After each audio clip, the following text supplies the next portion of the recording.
Join us as we catalogue and reorganise this mega fabric stash. Hello and welcome to Stash Hub on YouTube. My name is Yvette and I am one half of the husband and wife duo behind the Stash Hub Sewing Organiser app. So hopefully lots of you have seen our previous video where we reorganised Doug's aunt's stash for her.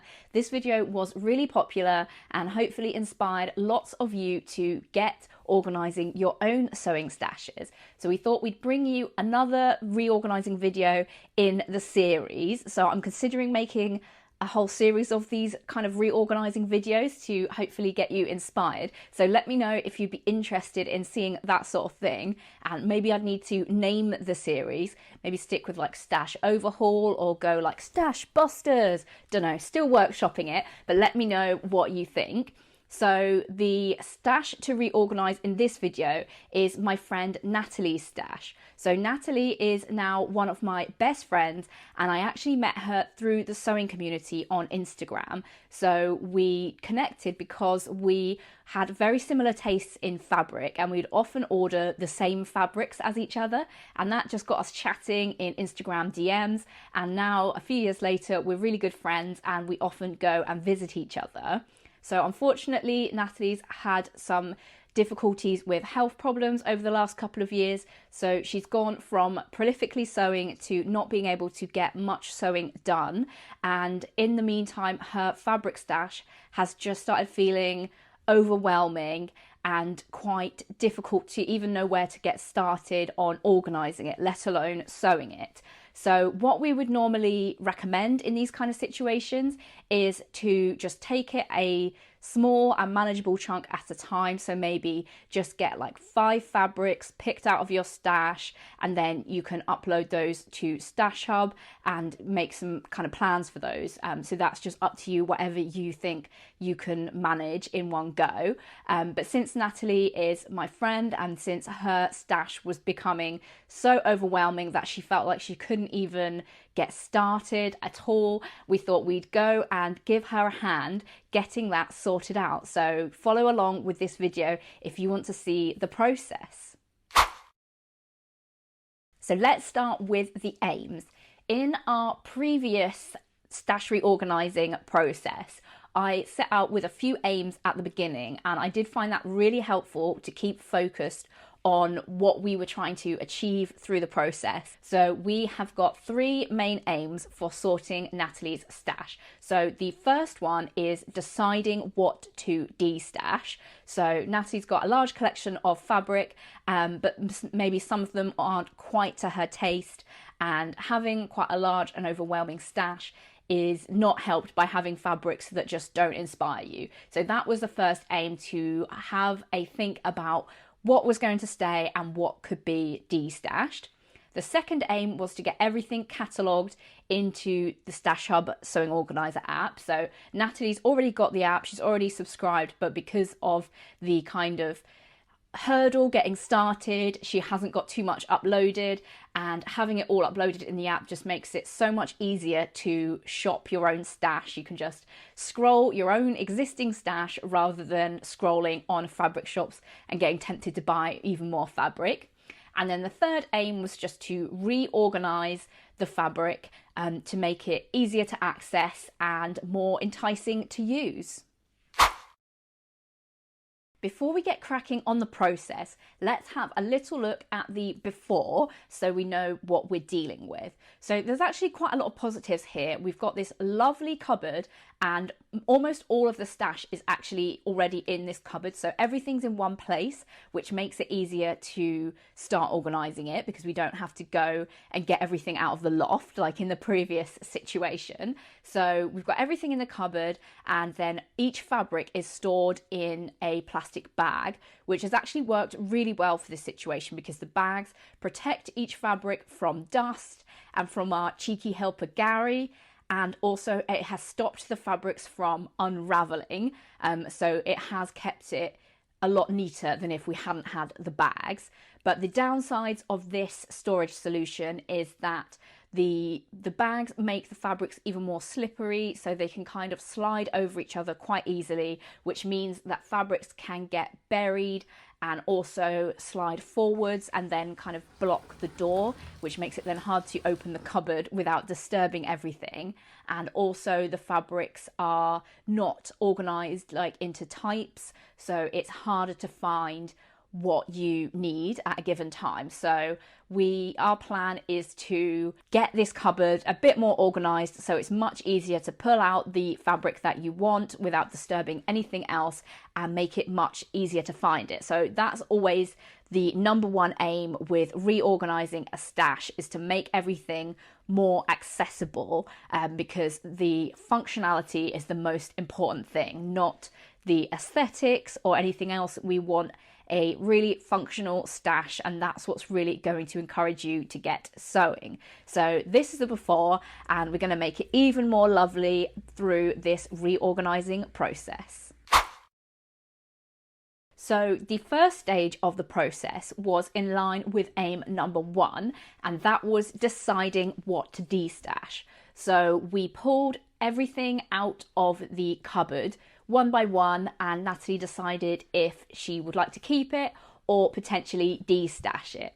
And I'm going to be honest, this part of the process took a lot longer than I was expecting it to.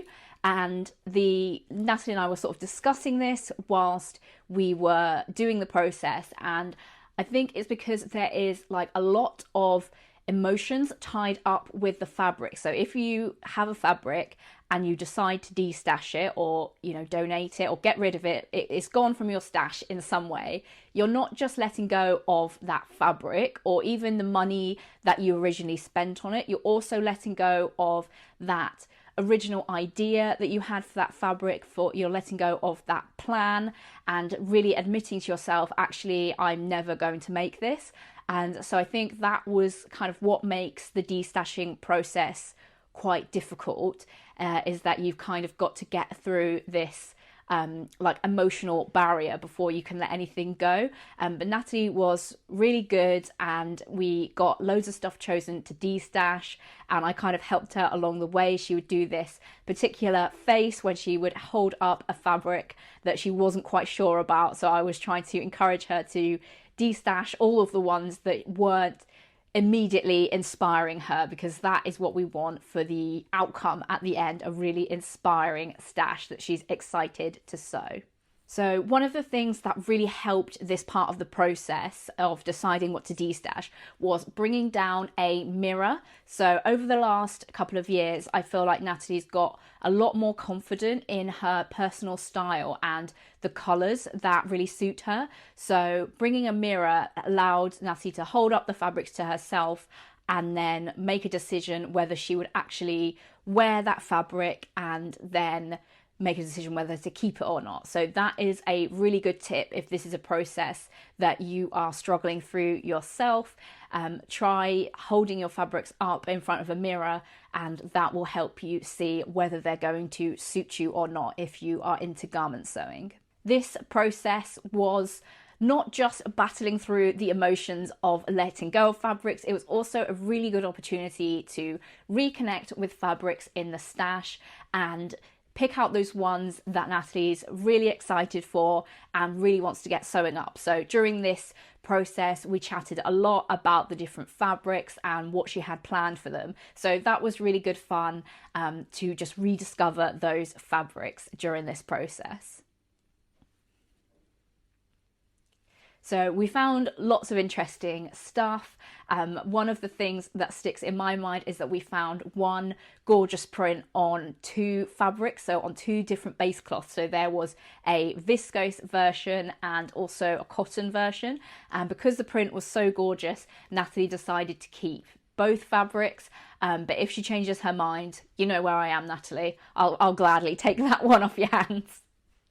After the decision-making process, we had 2 big bags ready to destash, and then everything to keep was in this huge pile on the floor.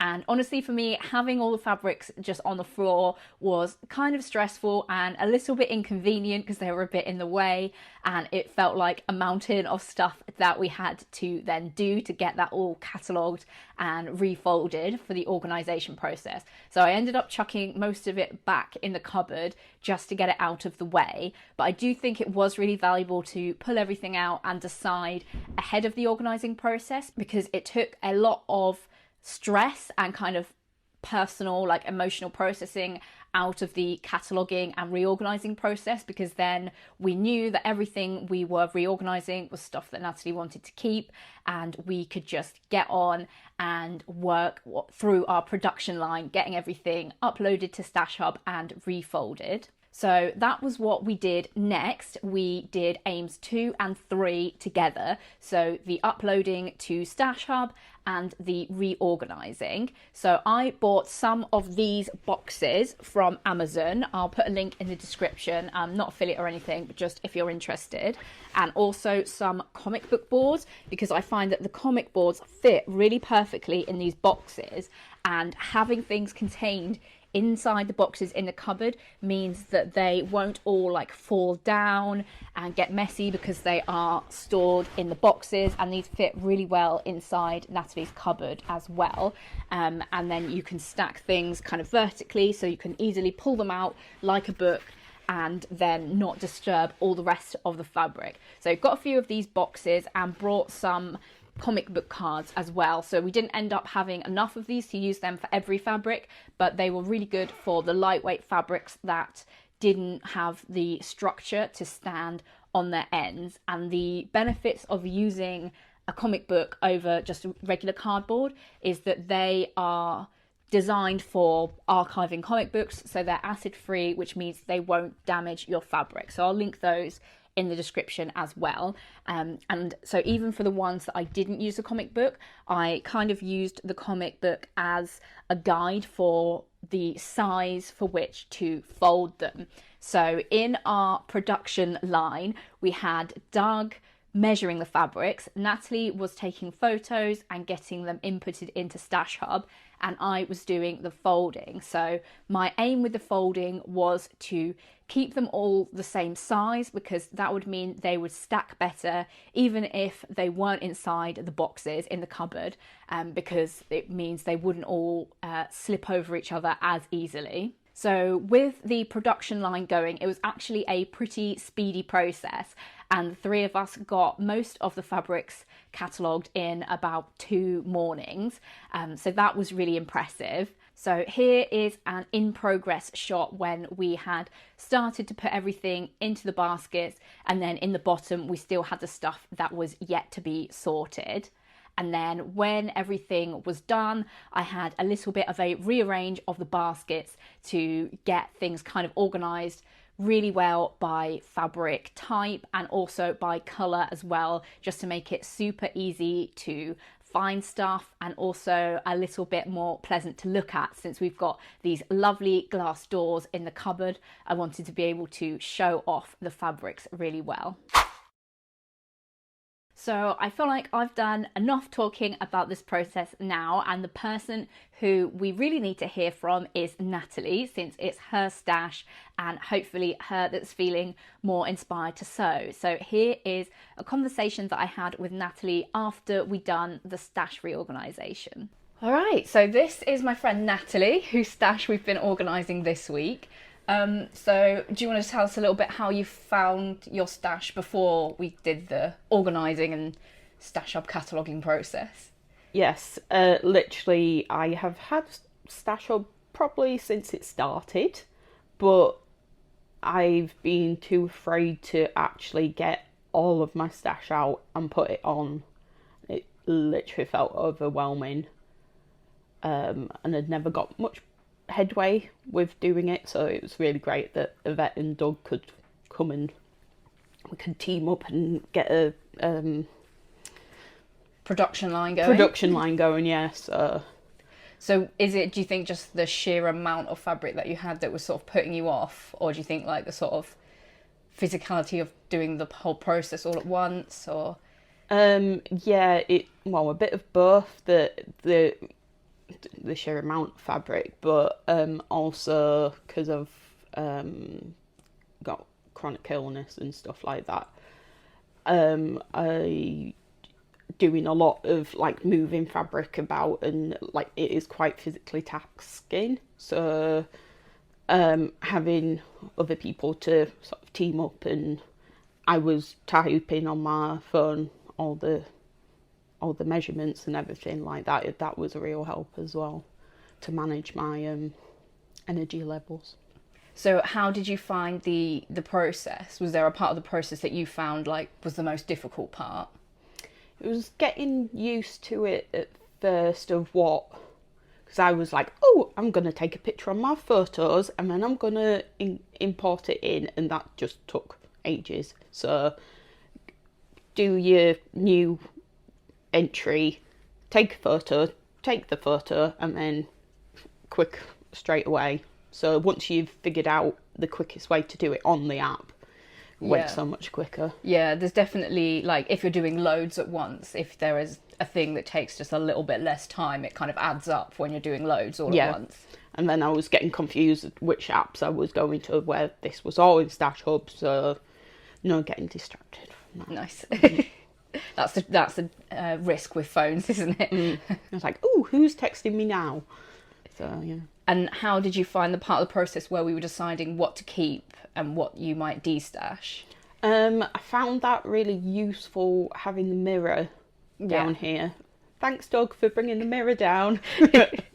To actually hold the fabrics up to myself and see whether I liked the scale of it, the colours next to me, because when I bought it, my tastes might have changed.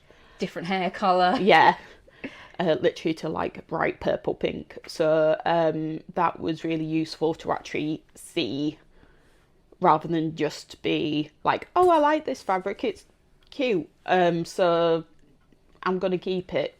Whether it actually works for you is another question. So that was really useful. And then having Yvette being like, I feel like you're not sure about this one, so it's maybe gonna be in the destash, like to have some sensible advice with it all. Well, otherwise it's just tempting to keep everything, isn't it? You're like, oh, I might use it. I could use it for a toile. So I was just there being like, I can see your face. You're doing that face. Come on. Actually, you don't really want it. Like the kind of face. So, and it makes it funner doing it with other people as well. If you've got some friends to help you out doing it all. So how are you feeling about your stash now? It looks absolutely stunning in the storage space that I've got now, with all the boxes, looking as aesthetic as it can be. I'm not seeing fabrics trying to fall out or anything like that, so it's going to be so much easier to actually shop my stash now and hopefully get some of my fabrics used up. Should be great. So you're feeling more inspired to do some sewing? Yeah. Were there any fabrics that you were like standout fabrics for you where you were like, oh, I love that so much, I have to get that sewn up?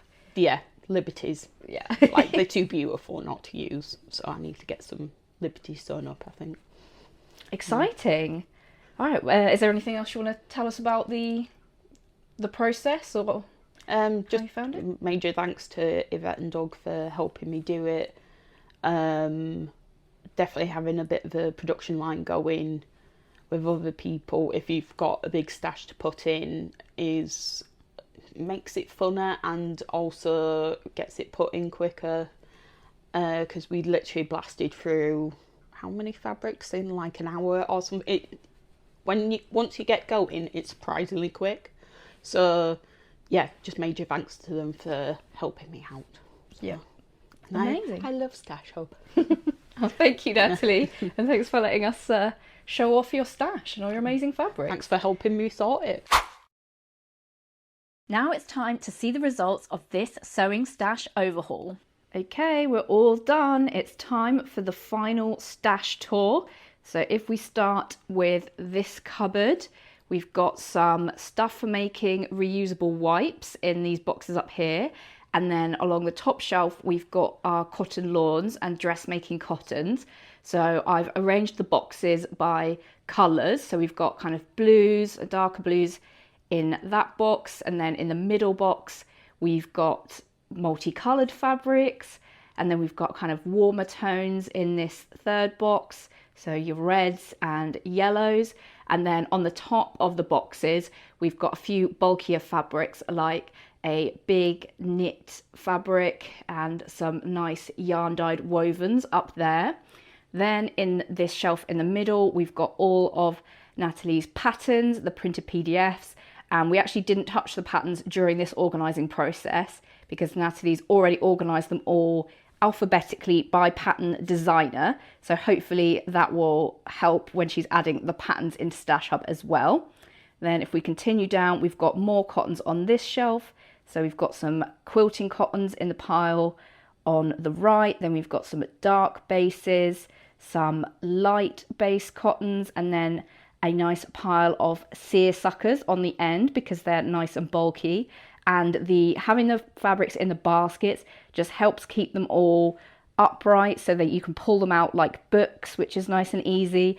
And it also means that those piles on the end won't all fall over and slide over each other, especially when our little helper Gary tries to climb into the cupboard. So down the bottom here, we've got some more quilting cottons in the box. We've got some lovely Selkie exclusive fabrics on the right. And then we've got some nice bottom weight fabrics for making trousers and the like. And then we've got a few more things in this cupboard over here. So let's go down here. So we've got a couple of piles of jerseys here. So you can see that Natalie's got a weakness for stripy jerseys in this pile on the right. And then we've got some bulkier Pontes and French terries. And then this is viscoses in this box down here. And then these big parcels are coating fabrics. So lots of lovely coats to come, hopefully.